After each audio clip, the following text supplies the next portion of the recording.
Hey guys, come on in, come on in. It is Martina with Expressions.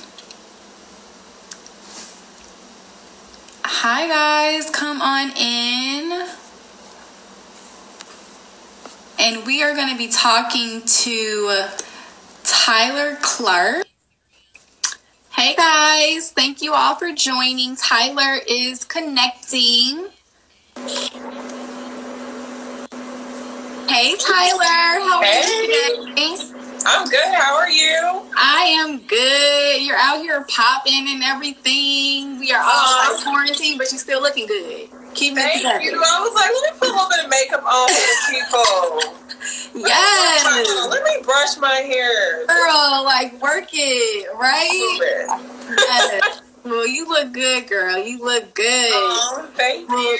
Thank you so much for joining. We have a lot of people coming in, and I'm so excited to have you. You are just this emerging, dope, artist in the Chicago, scene, on the Chicago art scene, and I'm sure you're hitting national as well. And it's so exciting. I see one of your pieces just behind you, which I love. I'm a huge fan. And can't wait to hear all about them. And so I want to get you talking, but just to kind of give you an introduction for our viewers who are coming in.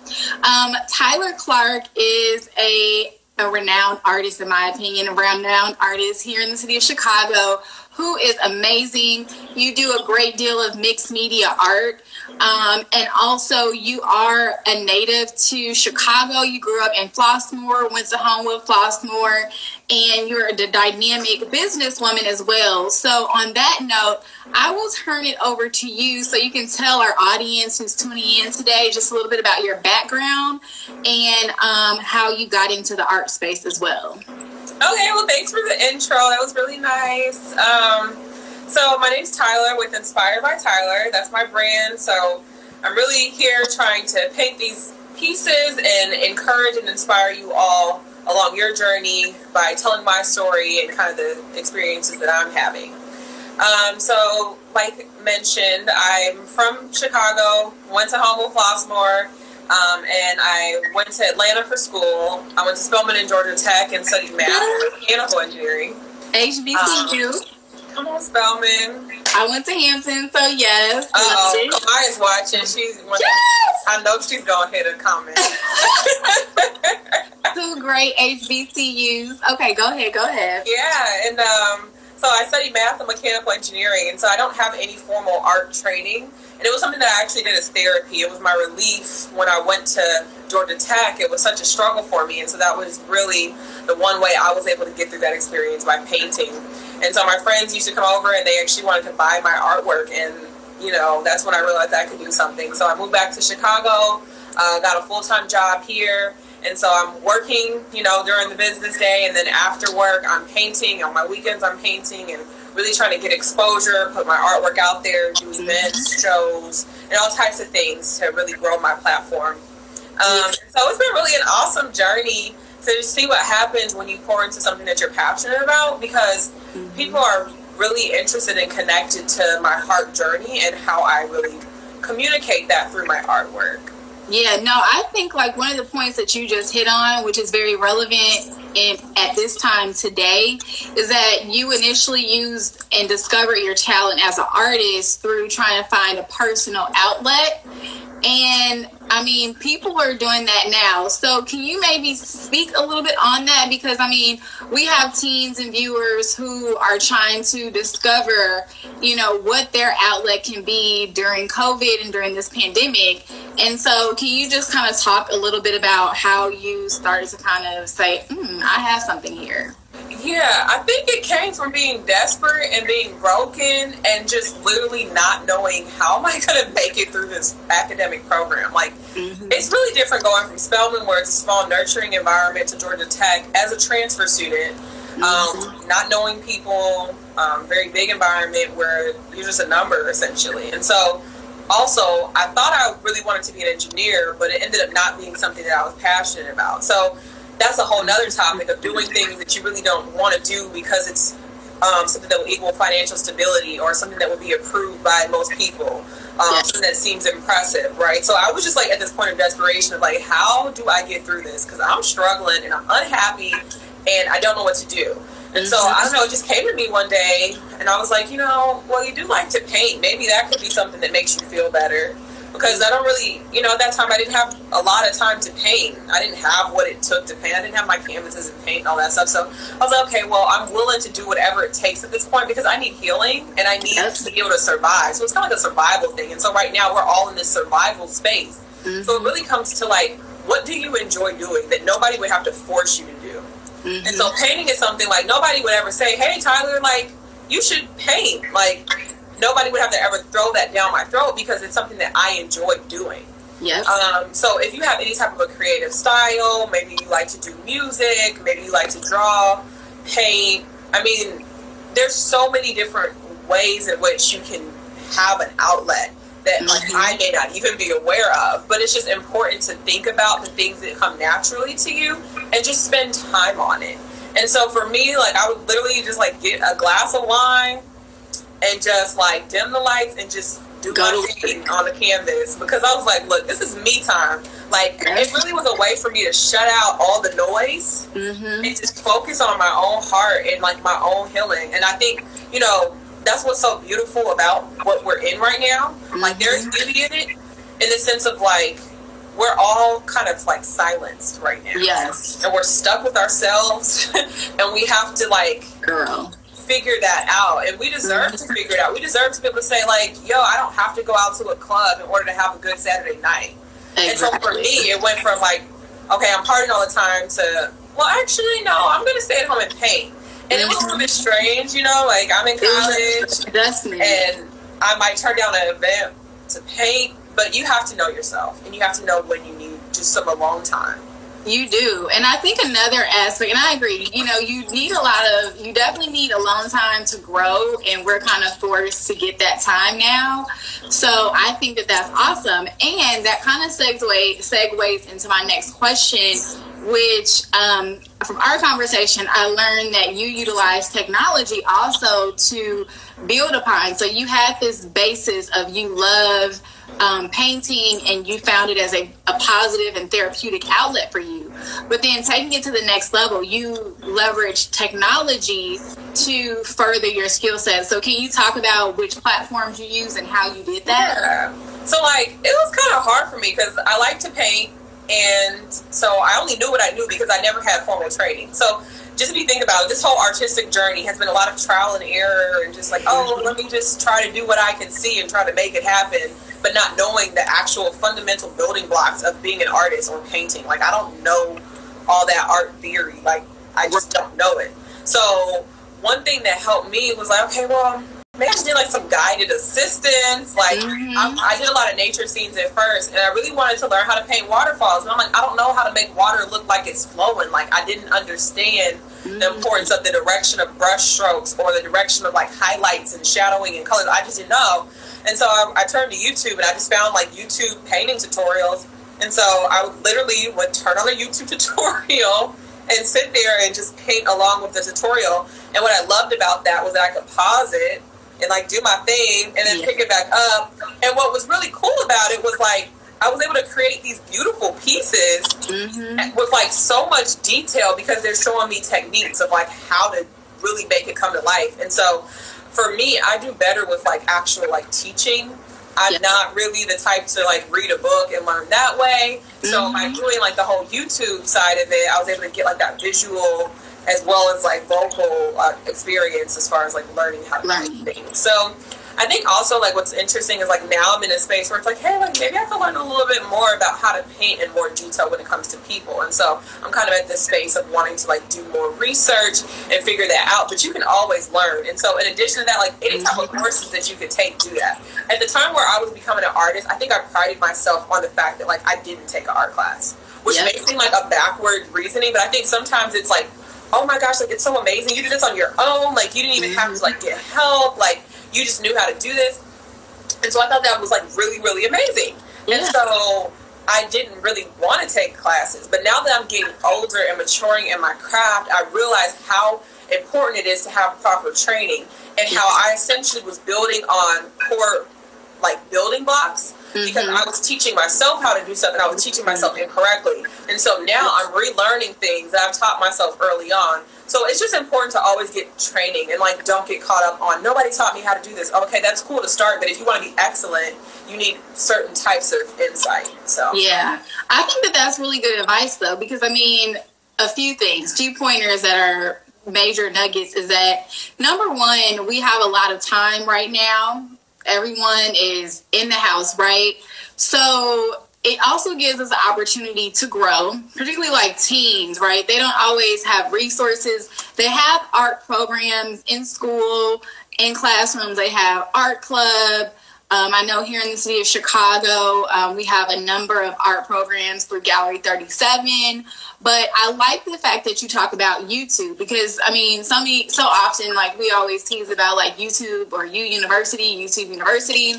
And that's real. I mean, you have people who are out there giving free training and tutorials.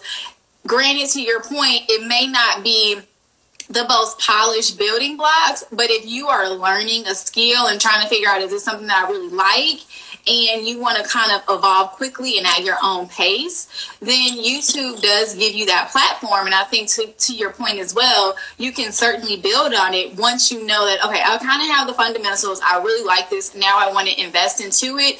Then you can kind of seek out those more accelerated classes or programs to really nurture your craft and polish it off.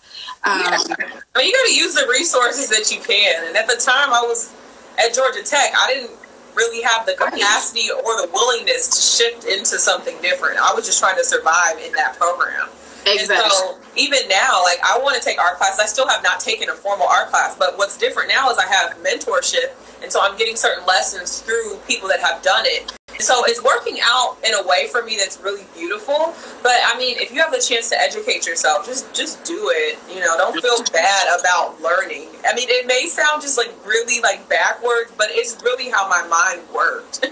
Yes, no, I think it's smart, and I think that it's practical. It's a practical approach, because, I mean, like, your piece behind you is so gorgeous. It's amazing. Thank you. And like you say, you're welcome. Like you say, you're self-taught, but hey, everybody would not have had the vision. And maybe if you didn't take classes to learn how to work materials and things like that, you may not be where you are today.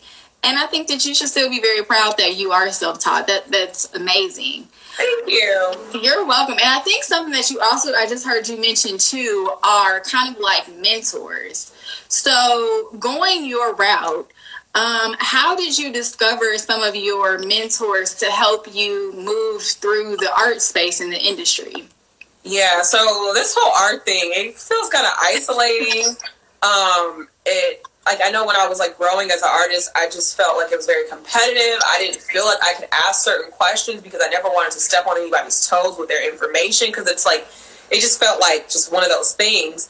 But then, I don't know if you all are familiar with Dana Top Hope, but she paints like little girls with the jump ropes, and she'll put real jump ropes on it. So that's somebody that I really looked up to when I first started painting. And so then she got me connected with Pigment International. And then that's how I found Minnie Watkins, who is one of my mentors. And so she's the reason why I'm painting like this today. Like, before, I didn't understand, like, how to get the shadows and the darkness, or like a little bit of the highlight to make it become more, you know, I was painting very flat. I didn't even understand what that really meant. I was like, okay, but the skin is brown. Like, is it not brown? Like, I just didn't understand. And that's because I didn't have the proper training. But, like, she literally sat down with me and was like, no, this is what we're going to do. This is how you're going to mix this different shade. And this is how we're going to match the shapes and the angle. Like, and she just taught me a whole level of things that I didn't know. So this is like a very direct reflection of her mentorship. And so, you know, it's just important to find that. And so sometimes it's not so obvious. Like, you know, it's not so easy to just find a mentor. Like, oh, hey, I want you to be my mentor. Do it. It doesn't really work that way, because it has to be very, you know, I'm very faith-based in my work. And for me, it has to be very, like, spiritually led, something that God has placed on me. So I feel like God placed it on Minnie to be my mentor. And then, you know, for me to be her mentee, it's like a very mutual relationship, right? She helps me, I help her. And so I think it's important to have, like, a lot of, like, genuine and authentic movement when it comes to mentorship, because you want it to be genuine. Like, you can sit here and say, oh, I want this person to be my mentor, but if they don't have the desire or the work ethic that's required to mentor you, then that may not be it. So sometimes it takes a little bit longer to really find it. Sometimes it takes you proving yourself to yourself, and then that coming out through others in order for you to get to that next level. So like, I did as much as I could do on my own without proper training for the most part, right? And then I feel like God was like, okay, hey, like, you did this, let me elevate you by putting many in your life, by putting people to help elevate and steer you. So like, it takes a certain level of work, but then you also have to have like the faith-based movement in getting to the right mentors. I agree. I think that you hit on another key piece of it's a two-way relationship, where you have to have a really great mentor, but then as a mentee, you have to be willing to learn and have that open mindset to take in what a mentor is going to feed into you to make your proper adjustments, right? Like, that's a huge piece, especially because as a mentee, you're going to get some course correction. And with course correction, there is that level of discomfort. Kind of like you were mentioning, you know, you're like, well, the art, she's brown. My, example is brown, but how do I get this shadow? I don't understand. So you have to have kind of like that willingness to and openness to receive what someone is giving you. And then I think too, to your point, just about faith, you have to be faithful. You have to listen to your internal spirit and see where it's tracking and guiding you. So that way you make sure that you're connecting with the right people who have good intentions for you as an individual. They have great intentions for your growth, and they're really going to help you to get to where you want to go and be. So that's huge. I think I flipped the camera. Sorry. But there we go. Now you get to see my house, but at least it's clean. It's cute. It's clean. But yeah, no, that is awesome. I love that. Now, wait a minute. I know that I want to see some more of your artwork.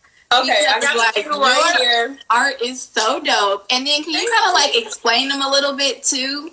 Okay, so this piece behind me is called Elegant. So it's got real fur, real hair, real earring.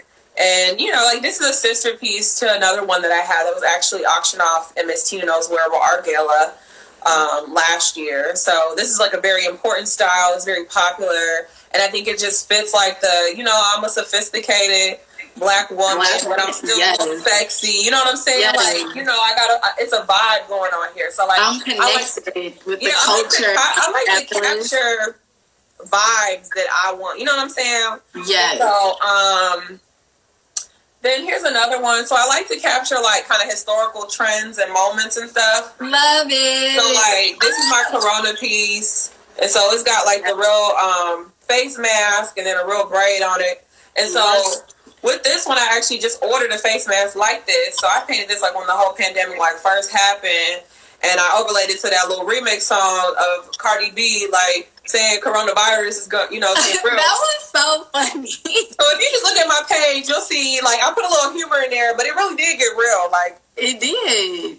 It did. And I think that it's smart that you captured it, because even as you're going to your next piece, like, even as I walk down Michigan Avenue and I see all of these stores boarded up and stuff like that, it's so real, and that's historical, right? Yeah. Once we get past that, we won't ever see this time again, but, like, you have to mark history, and that's what you're doing through your art. Yeah, it's supposed to tell a story. And so I think it's like people enjoy it because it's trendy, right? But then also, you know, you can kind of see what I'm living through in my own way. Like, it's nothing serious, right? It's just a painting, but I just like try to put a face mask on it because I'm like, all right, well, it's time to save ourselves the best way we can. So, you know, it's me doing it my own way, making it still fun. So I'm just like, this has like the same fabric. So I'm kind of doing a little series, like connecting the fabric, and she's got the shells in her hair and the little puffs. And so this one was actually like, I played this over an Afrobeat song, and it's essentially saying like, nah, y'all cannot test vaccines on our African queens. And that's the quote that I use just from, you know, how I'm feeling like, no, like, you're not gonna kill our queens off trying to straighten people. Like, no, that's not how this works. Like, Africans are queens, and I don't like, you know, that's a whole nother thing, like kind of speaking to what's happening in the times. You're not about to test on us. Exactly. And then here's another piece. Don't go to Africa. Yes. And so I love that. I love that. That's one of my most favorite elements about your work, right? Is that you mix the culture. And it's something that it truly brings art to life, where you have these beautiful Black queens who are represented in various aspects of their life stages. But then, like, we can connect to it as women, right? Where we wear our hair in so many different ways, whether it's natural, it's braided, we wear weaves, whatever, curly, straight. I mean, like, I love it. Thank you. Yeah, I like to capture our versatility, because it's like there's nothing wrong if you are the type of woman who says, I prefer to get a relaxer, or if you prefer to wear a sew-in, your lace front. You know what I'm saying? If you want to wear your box braids or go lock your hair, it doesn't matter. And that's the beauty of Black women. We could literally do whatever we want. And I'm trying to just break off that stereotype of, oh, my hair has to look this certain way to be beautiful. Like, I want to, capture more natural hairstyles, because I want girls to be able to say, oh, like, I actually like my natural hair. I like the cuteness of my hair. And, when it's captured in art, and if, like, someone can see beauty in the art, then they naturally will see that same beauty in themselves. So it's really just trying to, like, make a trend of, like, how do we redefine Black beauty? Exactly. And I mean, you certainly capture that, because every woman that's depicted in your artwork is beautiful. I can see myself in her. I'm pretty sure every other, girl, young woman can also see the same thing. So I am like, I just love it, and I'm so excited about your pieces. Thank you. I think a couple things before we wrap up, because I know we have just a few minutes left. Okay, talk a little bit. We have some questions. How can people get one of your pieces if they want to order a piece from you? Yeah, so you can go to my website. It's inspiredbytyler.com. So I have a lot of my prints on there. So I do flat prints. Right now I have some that are on sale for like as low as $19, and then like it goes up from there. I have flat prints, and then I have like the 3D prints with actual real hair added to them. Then I also have originals. Like, this painting is not on my website because it's going to be going into a gallery. So if you want like an original piece that's maybe on my Instagram page but not on here, you can send me an email at inspiredbytyler@gmail.com. But the thing is like, I don't really take custom orders. And so this is something that I like to communicate with my audience, is that custom artwork takes a lot out of me.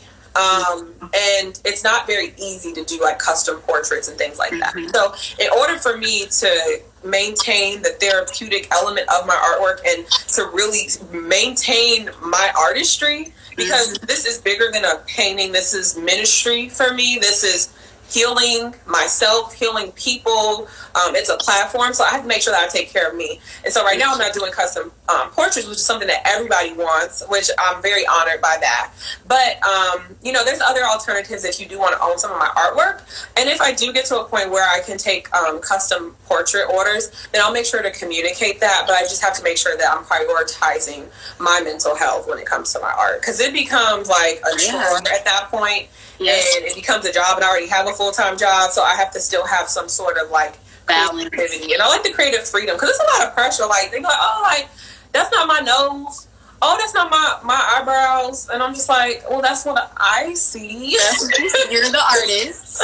Exactly. So you kind of lose sight of like creativity in a sense. And like, I'm somebody who struggles a lot with like perfectionism. And so putting that through the lens of, will somebody think this looks like them? It's a lot. It's very overwhelming. So like, we'll see if I do in the future, but that's how you can like get some of my artwork. So I love when you guys support me. I've got phone cases, mugs, tote bags, pillows. Yes. I mean, there's so many different options if you want to support, and you can literally get something for like around the $20 range. And so there's something there for everybody. I would agree. I've been on your website, and you have price points that matches everyone's budget, and they can have a piece of your beauty.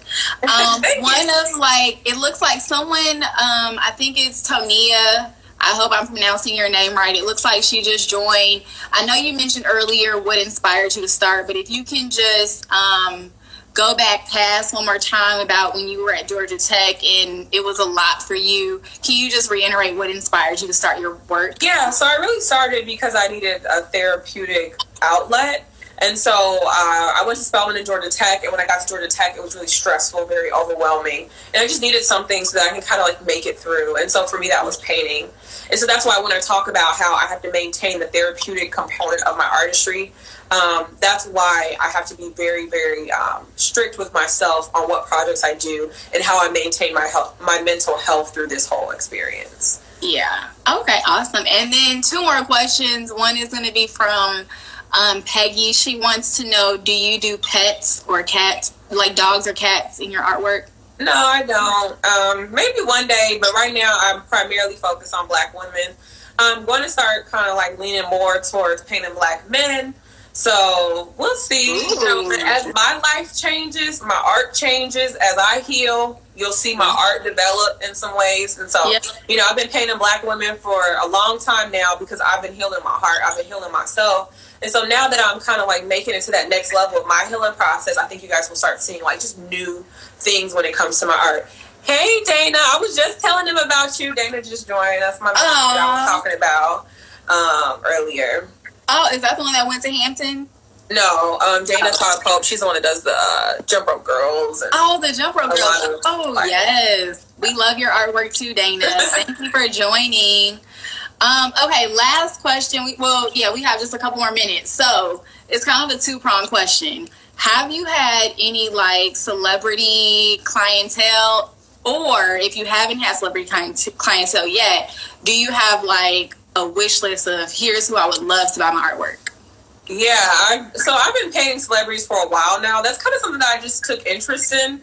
Like, I think that they take like really amazing photos. They have great music, and so I love being able to blend the two together. And so I'll say like one of the biggest projects that I had was in December. I actually painted an 8-foot painting for Quavo from the Migos, commissioned by Saweetie, and I had a week to do it. Congrats. I'm still working my full-time job. Thank you. And so if you look at my Instagram page, you'll see all this type of content, but I painted him as a pharaoh. And so he's really big into like, you know, African culture and royalty and all that. And so it was a really amazing project. I mean, to do that in a week, to literally get that huge project from Chicago to Atlanta. I mean, I was literally working on it in the hotel room. Like, we were struggling to get it through the stairwell because it was literally 8 feet tall by 6 feet wide. It required a U-Haul for it once I got there. It was a project, but you know, that taught me like, you've been building this skill set. You know how to navigate professional spaces. Like, you know what to do to get a job done. And so I was so terrified when she asked me to do it. And I was honestly like, I don't think, you know, I really was about to tell her, I don't think I'm the one for this. Like, I know you like my paintings, but it's smaller than this big old painting that we can work on. And I have like months to work on it. So like literally this painting took me maybe 2 months to make. And the fact that I did something, you know, at least like 5 times as large in 1 week, it just shows like you built your muscles up. And if you're getting this test, you know how to ace the test. And so that was like my biggest painting, but a lot of other celebrities do own my work. So it's been a blessing to be able to have that type of reach.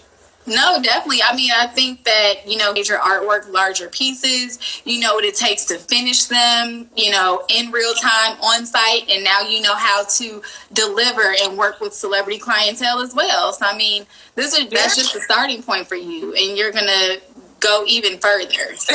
Thank you. I mean, that was a huge lesson. I mean, literally, there was so much newness. Like, I've never worked on unstretched canvas. So, like, I had to literally work on, like, a canvas, like, rolled up. Because, you know, it becomes in that form by stretching it over the wooden frame bars.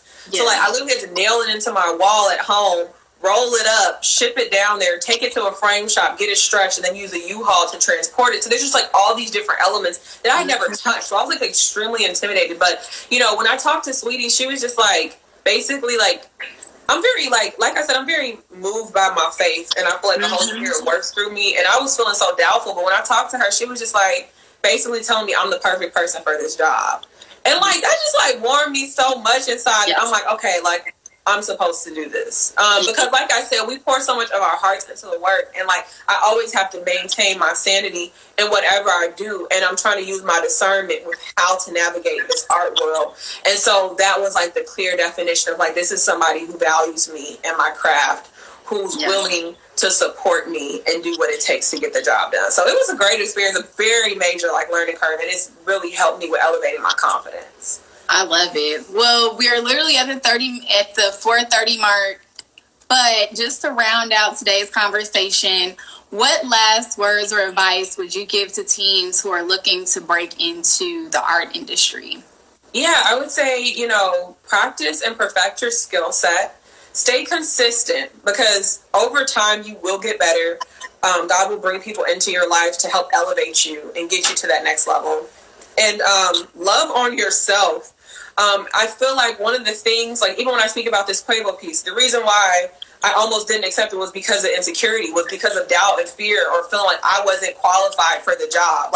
I know I'm trying to step into celebrity space, but I'm not ready for this type of a step, right? And so I think it's just important to have faith and to build your confidence up, not worry so much about people hating what you do, but loving you so much that there's no other option but to love you and what you produce. So if I was younger, I would say, Tyler, work on your self-love, work on your confidence, because you're unstoppable when you love on you. And so these past couple years of my life, I've been on this transformational journey of healing, therapy, church. Got a life coach, Ashante. She's been extremely transformational. Mentorship, community, even just personal training to health, all these things come together. So you have to make sure that you're your best self first. And when you do that, everything else will change, because you literally have to give it to God, and he will bless what he's given you to do. And so if it's of God, it'll be beautiful. You don't have to worry. That is so true. Well, thank you so much. And on your note, on your words, be unstoppable and love on yourself. So yeah. Thank you so much for your time today, Tyler. And we will be talking soon. Stay well, be well, and have a great day. Thank you. Bye. Bye.